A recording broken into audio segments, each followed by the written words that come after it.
Muito bem, então o primeiro exercício que nós temos aí da página 32 diz o seguinte: três números formam uma progressão geométrica. A média aritmética dos dois primeiros é 6, ou seja, se eu somar o primeiro com o segundo, dividir por 2 é uma média aritmética, soma os dois, divide por 2, vai dar 6. E a média aritmética do segundo com o terceiro, ou seja, se eu somar o segundo com o terceiro e dividir por 2, isso vai dar igual a 18, tá certo? Sendo assim, a soma dos termos desta progressão aritmética vale quanto? Ele quer somar os três termos desta progressão geométrica, tá? Então, como que eu faço para descobrir, para calcular esse resultado nesse exercício? Você pode fazer de várias formas, tá? É um exercício que tem várias soluções possíveis de serem ajustadas para você chegar no resultado final. Uma solução seria a seguinte: eu vou passar esse 2 para cá multiplicando 6, tá? Só que eu vou escrever todos os termos, o A2, o A2 de novo aqui e o A3, em função do primeiro termo e da razão, tá certo? Então, aqui ficaria assim: A1 mais A1 vezes Q é igual a 2 vezes 6, 12. E aqui ficaria A1 vezes Q mais A1 vezes Q ao quadrado, né, que é o A3, é igual a 2 vezes 16, 2 vezes 18, que dá 36. Tudo bem? Então, eu passei esse 2 multiplicando, tá? Escrevi o A2 em função do A1 e do Q. De novo, eu escrevi o A2 em função do A1 e do Q. E o A3 como A1 vezes Q ao quadrado. Tudo bem? Bom, agora eu posso montar um sistema colocando o fator comum em evidência nas duas equações. Vou pegar essa aqui primeiro. Quem que é o fator comum que tem aqui e que também tem no segundo termo? O que, que tem no primeiro termo que também tem no segundo? Então, você vai dizer que é o A1 vezes Q. Esse é o fator comum. Só que se eu colocar o A1 vezes Q em evidência, o que, que sobra do primeiro termo? Sobra 1. E o que, que sobra do segundo termo? Uma razão, que é igual a 36. Tudo bem? Então, eu peguei o fator comum aqui, ó, que é o A1 vezes Q, que pertence a esse termo e a esse termo, e coloquei o fator comum em evidência. Faço a mesma coisa aqui. Quem é o fator comum entre A1 e A1 mais Q? Daí, nesse caso, é só o A1, né? Então, ficaria A1 que multiplica 1 mais Q, colocando o fator comum em evidência. Então, no lugar do A1 fica 1, e esse A1 saiu para fora. A1 que multiplica 1 mais Q, igual a 12. Tudo bem? Muito bem. Nesta condição, eu tenho aqui nesse exercício um sisteminha que eu posso resolver de uma maneira bem interessante. Ó. Eu crio um sistema aqui de duas equações e duas incógnitas, mas em vez de usar métodos de adição ou substituição, até porque não é um sistema linear, porque tem uma incógnita, multiplicação de incógnitas, né? A1 vezes Q, eu vou dividir estas duas equações membro a membro. Eu vou dividir a primeira pela segunda. Quando eu faço essa divisão membro a membro, olha, eu corto a 1 de cima com o de baixo, porque é um produto, né? Dá para cortar esse 1 mais Q de cima com o de baixo. Então, ficaria só Q igual a 36 dividido por 12 dá igual a 3. Então, a razão desta PG vale 3.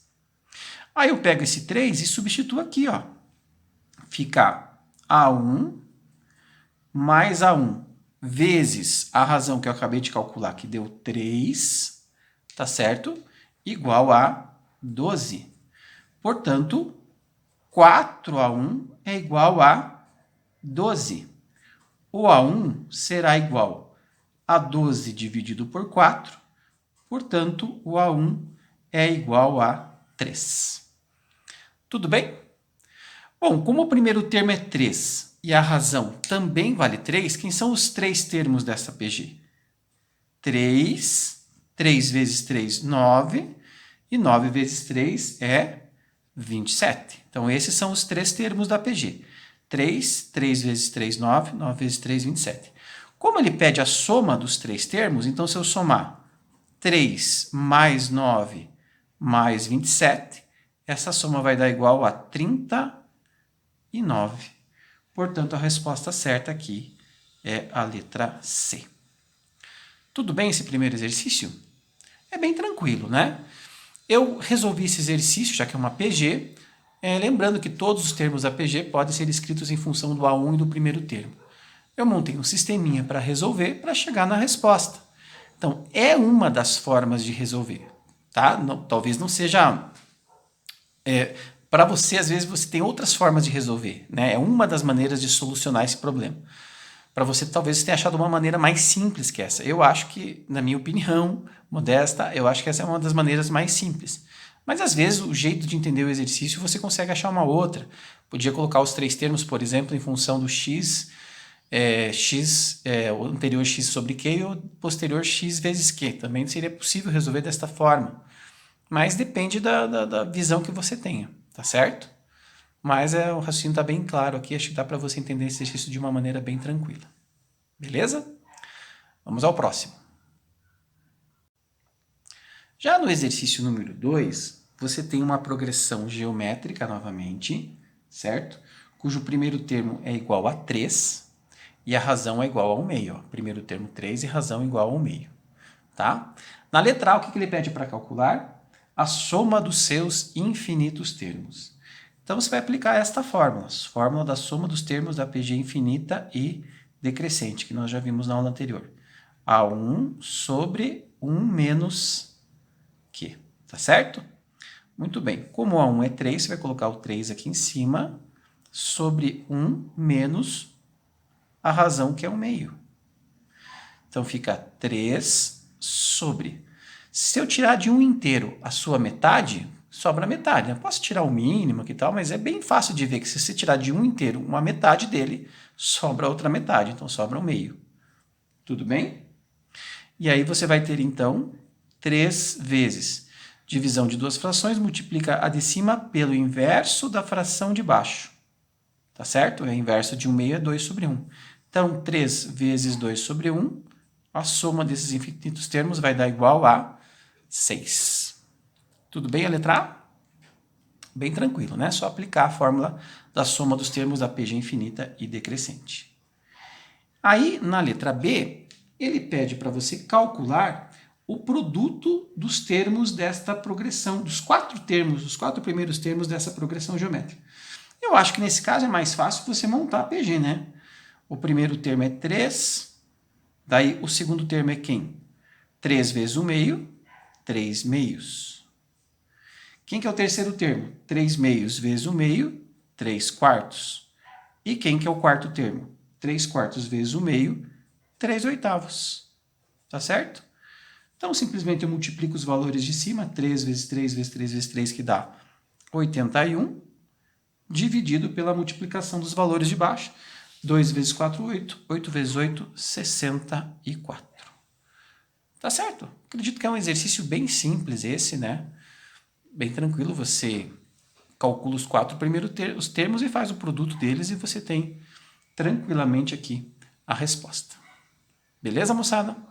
Então, esse foi o exercício número 2. O exercício número 3 é um exercício bem interessante, né, do Enem. Ele diz assim: as projeções para a produção de arroz no período de 2012 a 2021, que é um período de quantos anos? Vamos escrever aqui. 10 anos, tá certo?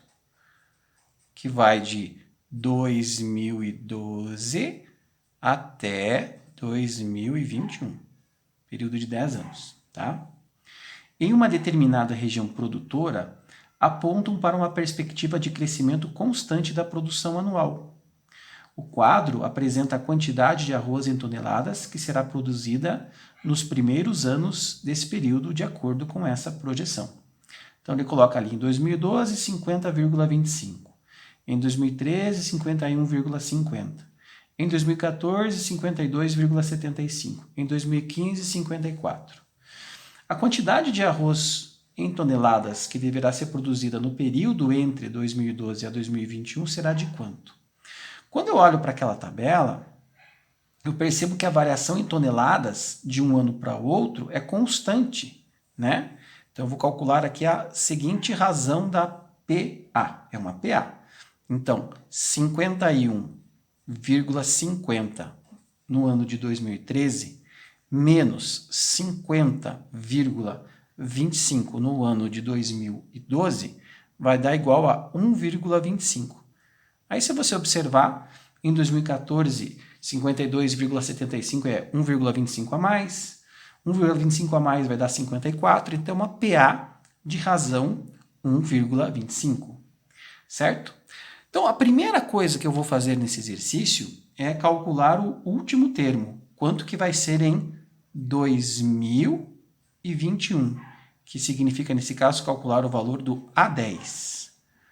E o A10, você sabe que você pode escrever como A1 mais 9 vezes a razão. Portanto, nesse caso, em 2021, eu vou ter o valor do primeiro termo, 50,25, mais 9 vezes a razão, que é de 1,25. Tudo bem?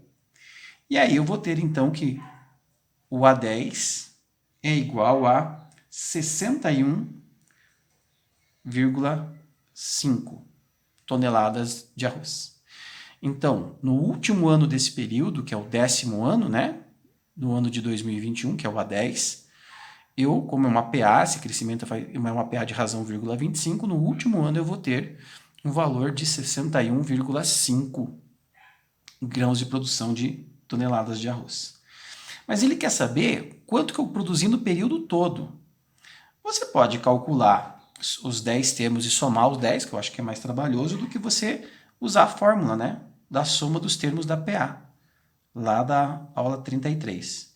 Então, são 10 termos. A soma dos 10 termos é igual ao primeiro termo, que é o 50,25, tá?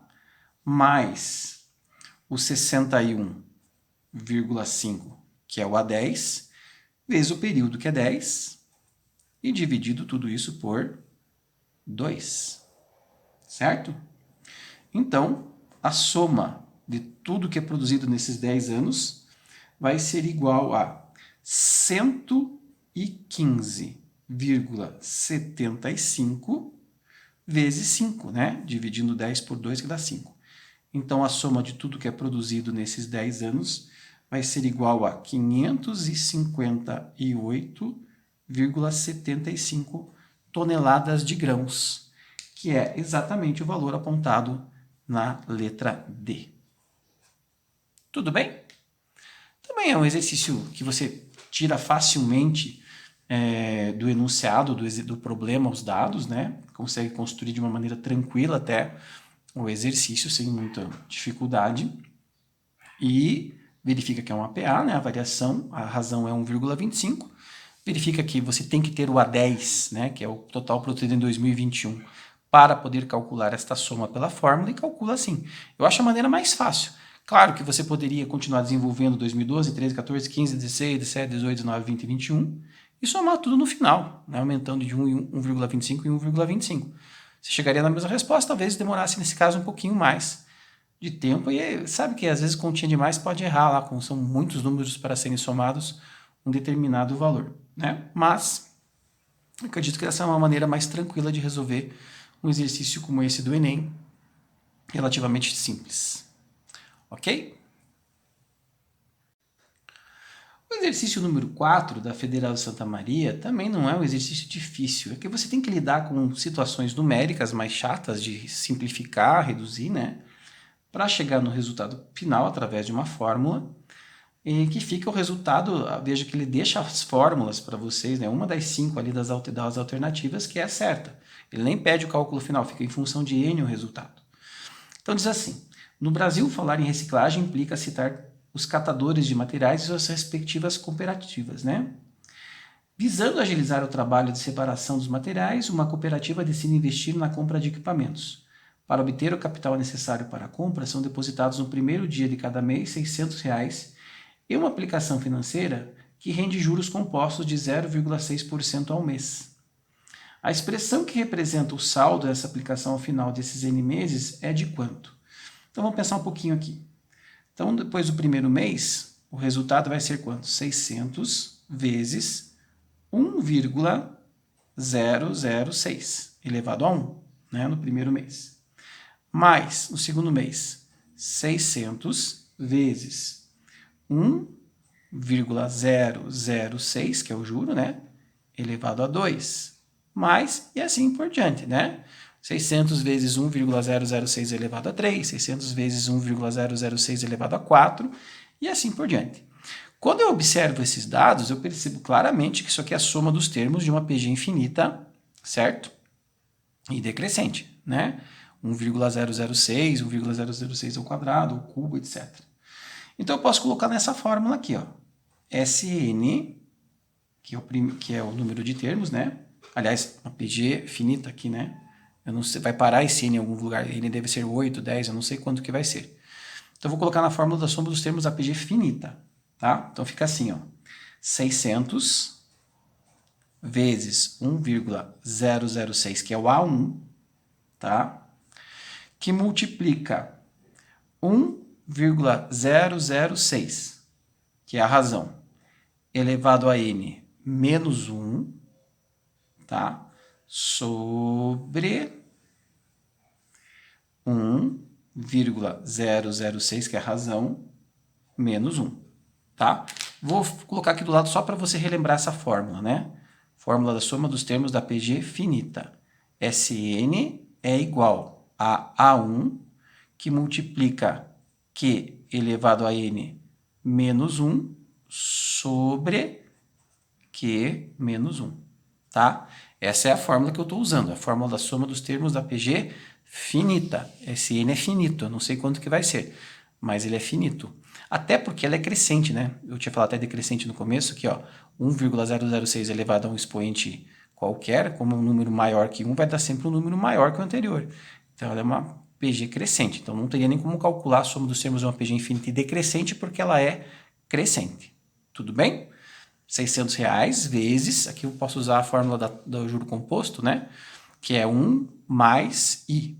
1 mais 0,006. Certo? Esse é para o primeiro valor, lá elevado a 1.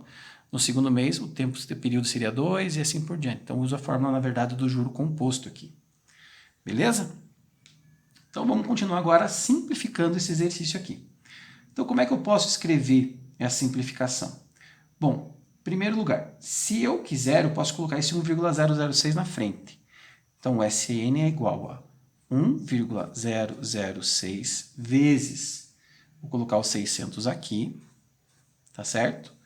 Que multiplica 1,006 elevado a n menos 1 sobre...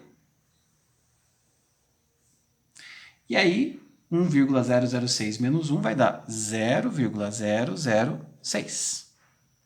Tá certo? Eu vou escrever esse valor de 0,006 em função de uma fração. Tá certo? Então, o Sn ficaria 1,006 vezes 600 vezes 1,006 elevado a n menos 1 sobre, e aqui eu posso colocar 6 sobre 100. Sobre 1000, desculpe, 1000. 6 sobre 1000. Tá certo? Que é a mesma coisa que 0,06. E aí eu posso simplificar, ó. Eu posso simplificar este 6 com o 600, né? Que sobraria aqui no lugar 100. E aí dividir por 1000. Tá certo? Então, se eu fizer esses cálculos aqui, né? Simplificando 6 com 6. E passando o 1000, na verdade, para cima, multiplicando, porque eu multiplico a de cima pelo inverso da de baixo, o meu Sn ficaria assim, ó.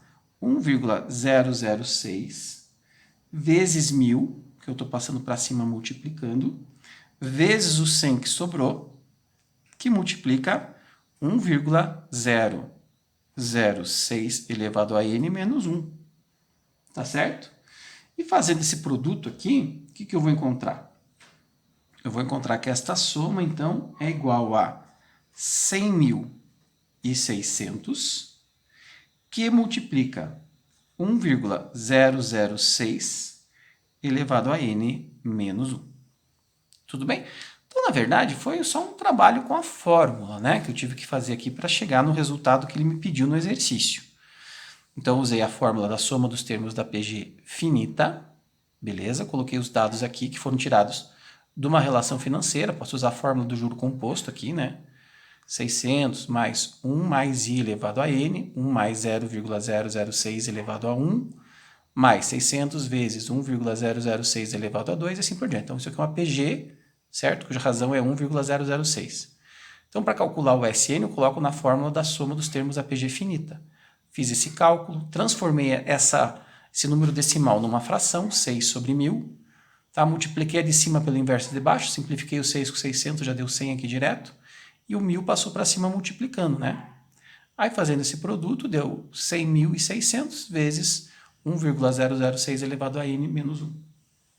Tá? Então, mais um trabalho, eu falo assim, um trabalho manual, né? Para fazer esse exercício, mas também não há uma grande dificuldade em cima dele. Tudo bem? Acredito eu que o 5 é até mais tranquilo, né? É um exercício clássico, assim. Parece muita frequência em provas. Diz assim, um anfiteatro tem 12 fileiras de cadeiras. Na primeira fileira há 10 lugares, na segunda 12, na terceira 14 e assim por diante. Isto é, cada fileira a partir da segunda tem 2 cadeiras a mais que a da frente. É uma PA de razão 2, né? Qual é o número total de cadeiras nesse anfiteatro? Ora, o que eu vou calcular em primeiro lugar?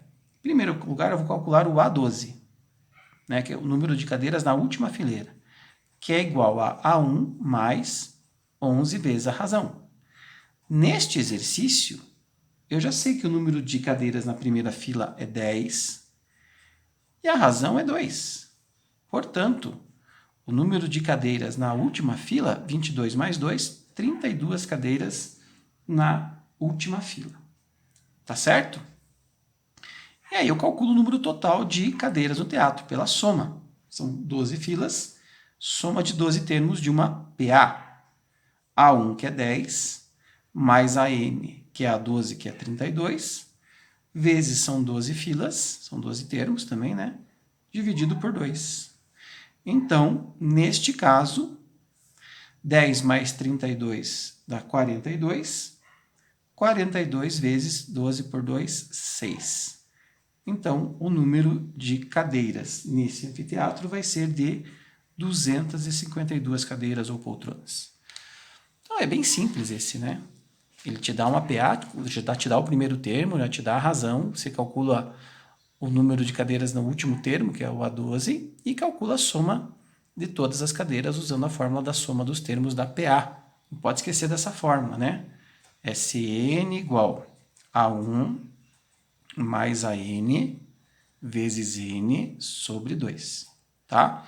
Fórmula da soma dos N termos da PA, uma fórmula muito importante. As 3 fórmulas de soma dos N termos da PA que a gente viu aqui e nos exercícios anteriores, da soma dos termos da PG finita e também da soma dos termos da PG infinita, e decrescente no caso, né, são super importantes, tá?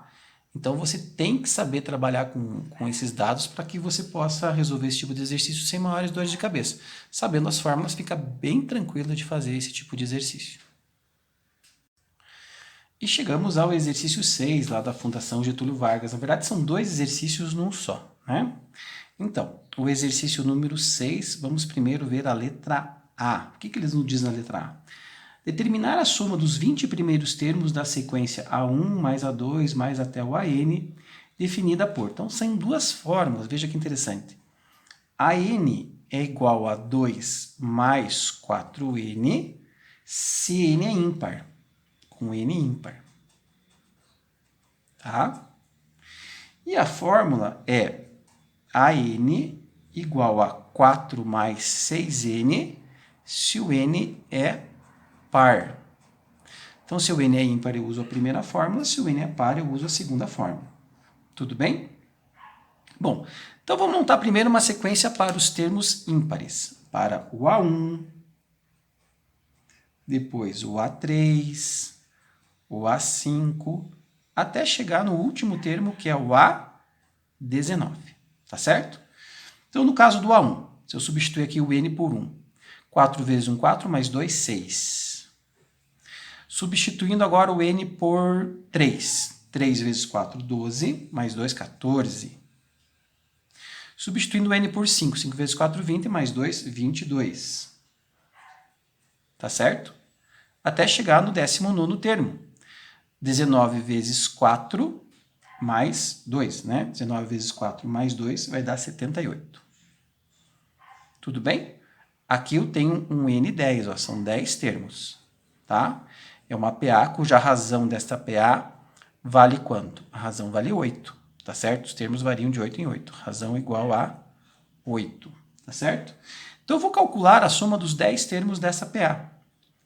A soma desses 10 termos vai ser igual a A1 mais AN vezes N sobre 2. Tá? Então, na verdade, vai ficar 84 vezes 5, que é igual a 420. Então, o que eu fiz? Eu peguei e calculei a soma dos termos ímpares, tá? O A1, A3, A5 e o A19, que me geraram uma PA de 10 termos. Do A1 até o A19, só pegando os ímpares, são 10 termos. Esse é o primeiro, esse é o segundo, esse é o terceiro. Verifiquei que a razão da PA é 8 e o 10º termo dessa sequência é 10. Então, eu calculei a soma desses 10 termos. Agora, vamos pegar o N par. Então, seria pegar o A2, pegar o A4, o A6, etc., até chegar no A20, usando esta segunda fórmula. Tudo bem? Então, se eu usar essa segunda fórmula, que termos que eu vou achar? Quem que é o primeiro termo? Se o A for 2. 6 vezes 2 é 12, 12 mais 4, 16. Tá? Usando 4, 6 vezes 4, 24, mais 4, 28. Beleza? Usando 6, 6 vezes 6, 36, mais 4, 40. Tudo bem? Até chegar no A20. 6 vezes 20 é 120, mais 4, 124. Aqui eu tenho um N igual a 10, são 10 termos, né? A2, A4, A6 até o A20 são 10 termos. E a razão nesse caso é igual a 12. Tá? Repare que vai variando de 12 em 12 os termos. Mas a forma de resolver é a mesma. Você calcula a soma desses 10 termos. Vamos lá. Então, 16 mais 124 vezes 10 dividido por 2. 16 mais 124 vai dar 140. 140 vezes 5, né? Já cortando 2 com 10 aqui. A resposta disso aqui vai dar igual a 700. Tá certo? 700. Então, como eu estou pedindo nessa letra A aí, a soma de todos esses termos, simples. Você vai somar os 420 da soma dos termos de ordem ímpar com os 700 da soma dos termos de ordem par. Então, se eu somar essas duas quantidades, então essa soma será igual a 1.120, né? 420 mais 700, 1.120. Então, essa foi a letra A desse exercício bem tranquilo, né? Também a gente, pensando um pouquinho, você viu, trabalhei com a fórmula da soma dos termos da PA também, sem maiores dificuldades. Tudo bem? Beleza? Vamos agora para a letra B. Bom, e vamos explicar ali a letra B, né? A letra B ele fala assim: considere a sequência de 1, 10, 11, depois 19, até o 19, né? Depois pula para o 100, 101 até o 199. O que são esses números? Todos os números naturais que têm 1 como primeiro algarismo no sistema decimal de numeração, tomados em ordem crescente. Se a soma dos seus n primeiros termos é 347, qual é o valor de n e qual é o valor do AN? Bom, faz o seguinte, eu vou pegar o número 1, que começa com 1, aí o próximo começa com 1, que seria o 10, até o 19, e vou somar esses termos todos. 1 mais 10, mais 11, mais 12, mais 13, né? Até o 19, que vai dar 146 essa soma. Quantos termos eu somei aqui? Ó? Vamos calcular. 1, 2, 3, 4, 5, 6, 7, 8, 9, 10, 11 termos. Então, eu somei 11 termos que se começam com um algarismo e com 2 algarismos, e essa soma deu 146. Ok? Desses primeiros termos aqui. Agora vem os termos com 3 algarismos, 100, 101 até o 199. Mas espera lá, ele está perguntando qual é o valor do AN e do N se a soma for igual a 347. Se eu somar 146 com o próximo, que é 100, isso já vai dar igual a 246. Então, esse aqui é o 12º termo da sequência. Agora, se eu somar 246 com o próximo, que é 101, chega no 347, que é o 13º termo. Então, o n vale 13 e o AN, no caso, que é o A13, né, vai ser igual a 101. Então, é um exercício mais de raciocínio, para você pensar um pouquinho em cima em como fazer esse exercício, né? Não traz um grau de dificuldade maior para você resolver esse tipo de exercício, tá? Bem tranquilo, assim, você vai montando as sequências de acordo com o enunciado do problema, tá bom? Ali na página 34, tem vários exercícios que eu gostaria que vocês tentassem fazer. Tem o 7, tem o 8, que é bem interessante, tem o 9 também. O 10 não precisa, tá? O 7, o 8 e o 9 são os mais interessantes. E também na página 35, tem dois que eu também considero bem interessantes, são o 12 e o 13, para treinar um pouquinho mais esses conceitos da PA e da PG. Então, nesse assunto que a gente está terminando agora, você tem que saber bem o formulário, gente. Não adianta querer esconder o jogo. Todas as fórmulas que a gente viu nas duas aulas anteriores, tanto de PA quanto de PG, você tem que decorar para o teu vestibular. Faz um papel aí com um chamex, coloca todo o formulário da PA, todo o formulário da PG, cola na porta do guarda-roupa, sei lá. Não pode esquecer. Todos os formulários da matemática são importantes. Mas esse é um assunto que cai muito na prova, tanto específica como geral. Então, você que não vai fazer a específica de matemática, lembre que esse é um assunto que eles gostam mais de explorar na prova geral da UEPG, a parte de PA e a parte de PG também, tá bom? Então, estudem. Se tiverem dúvidas, postem aqui no link dos vídeos as perguntas que vocês tenham desses exercícios que a gente viu hoje, tá? Se referem à aula 35 da apostila de vocês. E a partir da sexta-feira agora, nós vamos ter as aulas ao vivo também, direto do colégio, porque a gente vai trabalhar um assunto novo, que é a parte dos números complexos, a partir então da próxima sexta. Então, eu vou fazer uma aula ao vivo, vou ter que utilizar mais o quadro para explanar melhor esse assunto com vocês também, né? Então, nas próximas aulas, nós teremos aulas ao vivo direto lá do CEPAM, tá bom? Um grande abraço para vocês e até a próxima.